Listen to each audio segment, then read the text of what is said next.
back at it again with the retrocausality.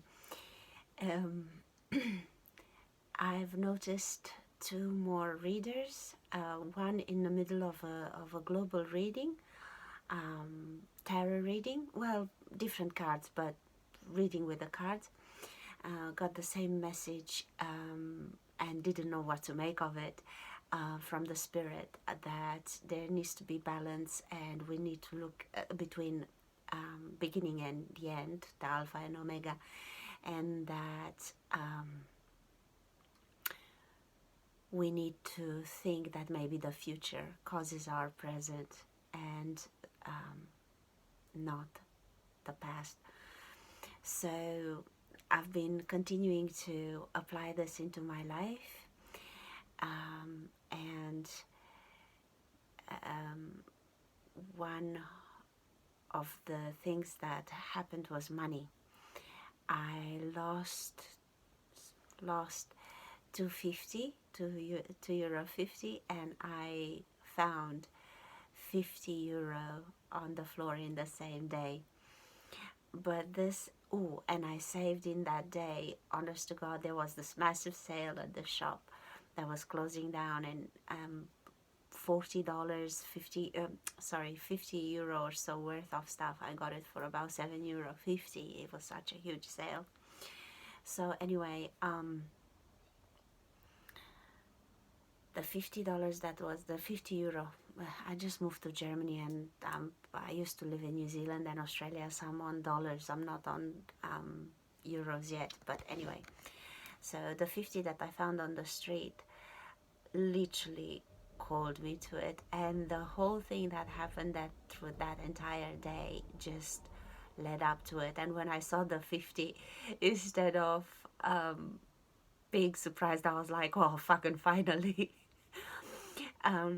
I knew it was coming because I double paid for a coffee, and the guy I paid to, I know him, and he knew that I didn't have to pay another $2.50, but I only realized a few minutes later, and I couldn't be bothered to ask for it back, also because I don't always have cash on me to tip them, so I just thought I'll leave it. But for some reason it stayed in my energy, the fact that $2.50 went on nothing. I didn't even mention it as a tip.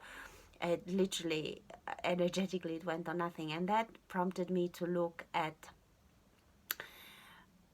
how funny. And I wanted that $2.50 back. And then I remembered, hold on, I operate in retrocausality. That means if I lost $2.50, that means I've got that double or triple or something coming my way, because I try to remember to apply the concepts of retrocausality, so the future creating my present on absolutely everything that happens, especially if it's charged, energetically charged. And this particular thing was super energetically charged. By that stage in that day, I had already saved, like I said, about 40 something euro on some purchases that I've made. There was some other magic that had happened, so I couldn't understand why this 250 stuck, and I was like, okay, this is gonna teach me a lot. So I stayed with the anger, I stayed with the charge, I stayed with the energy of losing the 250s, and from there evolved a number of concepts as to why do I have such a charge on something that paid for nothing. So this 250 in my head paid for nothing, and why can't I put the same charge? Because when I sent out this 250 by mistake, I tried to use the new teaching that I've got recently. It's not a new teaching, but anyway, I heard it recently again: arigato in, arigato out with money. So thank you when you receive money, any amount, and thank you when you spend on absolutely anything, bills, etc. So that took me to another idea of I don't like gratitude. Absolutely, I'm anti-gratitude, because it puts me in the position of this it makes me feel like I'm this unworthy being, and I should be grateful that I have this, and the other. So the whole concept of gratitude, I'm completely anti. So I've already worked on changing gratitude to appreciation, and from appreciation I took it to enjoyment, and then from enjoyment I took it to you're welcome. And why I've transited all of this with gratitude is because every time you say thank you, it doesn't, it's fake. It's very, very fake. And that's why it's not natural, and we have to bash it into children. It's not instinctive. They have a sense of entitlement that we frown upon, because like, how dare you? You're not grateful, that you little shit. So gratitude puts you on a scale, like you're not worthy, or like you're not allowed, you haven't earned, or you don't deserve what you got. I don't like the connotation of thank you. And the whole law of attraction is, oh, you have to be gratitude, you have to show gratitude. If you have to bash it into people and people don't do it instinctively, that's because it's not natural.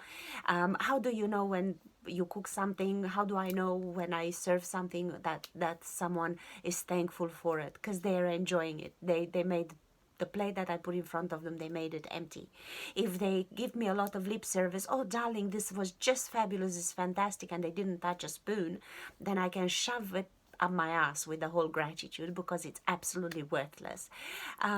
It's an element of supplication. It's an element of worthlessness. We say that, oh, birds chirp all day long because they give gratitude to God for the food. That's absolutely bullshit. Unless you speak bird, don't talk shit to me. Cockroaches don't say good day to you, sir, for all the food that they've been provided to. So I'm anti-gratitude, completely anti. I say thank you just because it's a socially accepted bullshit, and I pass it around. But no, I don't believe in gratitude journal. My gratitude journal, it's a journal that I write my gratitude. I write what I enjoyed. I enjoyed my free time. I enjoyed my me time. I enjoyed my cup of tea. I enjoyed a good gossip. I enjoyed a good smoke. I enjoyed the epiphanies that I had. I enjoyed my meditation. I enjoyed whatever the fuck it was. So if I truly enjoyed it, and slowly I went from writing that I'm enjoying it, in writing that you're welcome. And why you're welcome? Because I go back to retrocausality, and I made a big roundabout, but I'm going back to what I started. Why you're welcome instead of thank you. Because absolutely everything, I'm absolutely positive of this, absolutely everything that I attract into my experience, I attract, it's a different way, but anyway, what comes into my experience comes to me for itself. The food would be absolute garbage without a tongue and a stomach to process it. The money would be nothing but a piece of worthless paper trashed by the cars, especially where I found that €50, trashed by the cars driving around. It would have been a worthless piece of paper. The Mercedes that you wish would be just a piece of junk rotting somewhere. Everything has a consciousness, and everything wants to be experienced and to have its own sense of being experienced. Our body of perception and that we're born in, whilst we're feeling that we're alive, this body gives the chance of that experience to that particular consciousness that wants to be experienced through me. So how I taste something, how I would enjoy something, is not the same as somebody else. Example, imagine you have $50,000 or a fantastic Ferrari. Imagine a Ferrari. You have it, and you thinking, okay, I've got plenty, so I'm gonna pick from my friends which one to give the Ferrari to for the weekend or forever, regardless. You're gonna look at your friends, and guess who you're gonna give it to? To the one you analyze that's gonna enjoy it. You're not gonna give it to the boring, gray, beige, and anally retentive, repressed wallflower that you may know. You're going to give it to someone that enjoys it. The same with the Ferrari itself. It came to you and manifested into your reality only if you could have offered it the experience it was after. Because to its consciousness, why would it sit unused, unenjoyed, without any experience of itself in some showroom somewhere? So when something is manifest, and the only reason we don't manifest it quicker is because the moment something wants to be brought into your level of experience, you immediately think, oh, I want this. You don't think, oh, it wants me. So then the moment you say, oh, I want this Ferrari, immediately you go into the stages that you know, that you've experienced or you've seen: work, save, steal, be an entrepreneur or whatever, that you know, to make that Ferrari come into your life, because you immediately think you want it. So therefore you have to attract it, or you make your vision boards or whatever, but you think it's your job to make it. At no point in time you think, oh, that Ferrari wants me. You immediately think, I want the Ferrari, so what can I do to have it? You don't think the Ferrari wants me. I'm curious to see how it's gonna make itself come into my experience, because it wants me. I look at my neighbor or my friend, they look at the same Ferrari, it means absolutely nothing to them. So the concept of retrocausality is that which wants to experience itself calls on to me, calls on to me, calls on to me, or the other person, or the other person. Hence, not everyone wants always the same thing. They don't like the same food, and so on. So, where was I going with this? Because I touched on so many points now. So yeah, so with the 250, when I saw that I felt the loss, I immediately remembered, because I've been programmed like the rest of the world, so retrocausality and its repercussions don't come naturally to me. I was like, okay, something is coming. I wonder what's coming, because my anger comes from the loss, so that means my want. So the contrast of that anger is a want of some sort, but it's not my want. I already know it wants me. So I said, okay, so 10 times or more of what I lost, I wanted to come back to me, to find its way back to me. And then I continue to apply what I know, that which I want is just my antennas picking up what wants to come to me. And I said, okay, so 10 times what I lost wants to come to me. So then I found some peace, and then I started to think, hold on, why do I feel so adamant for this which was paid for nothing, and why don't I put the same charge for all the other transactions where money does buy me something? So why don't I say to the 70 euro that I paid my phone bill with, why don't I put the same charge? Why didn't I feel a sense of loss there? Why do I feel only here because it paid for nothing, so to speak, for the wrong coffee that was double charged? So